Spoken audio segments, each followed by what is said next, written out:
QR code scan करताच अचानक link किंवा पेमेंट डिटेल फोनवर दिसतं. पण या काळ्या पांढऱ्या चौकोनात इतका डेटा दडलेला असतो कसा? QR कोड म्हणजे छोटे छोटे चौकोन असलेला ग्रिड. प्रत्येक छोट्या चौकोन हा खरं तर 0 किंवा 1 दाखवतो, म्हणजेच बायनरी लँग्वेज. या बायनरीमध्ये नंबर्स, अल्फाबेट्स, लिंक्स, अगदी वायफाय पासवर्ड पण स्टोअर करता येतो. फोनचा कॅमेरा हा फोटो घेतो. मग सॉफ्टवेअरने त्यातले 3 मोठे चौकोन पोझिशन मार्कर्स म्हणून ओळखले जातात. त्यानंतर उरलेले छोटे स्क्वेअर्स वाचून त्याला 0 आणि 1 मध्ये बदललं जातं.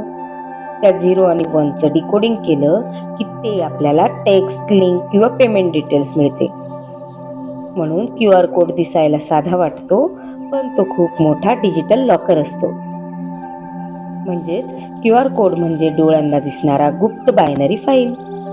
अशी इंजिनिअरिंगची जादू गॅजेट्समध्ये कशी वापरते हे समजून घ्यायचे असेल तर लॉजिकलीला YouTube आणि इन्स्टावर फॉलो करा.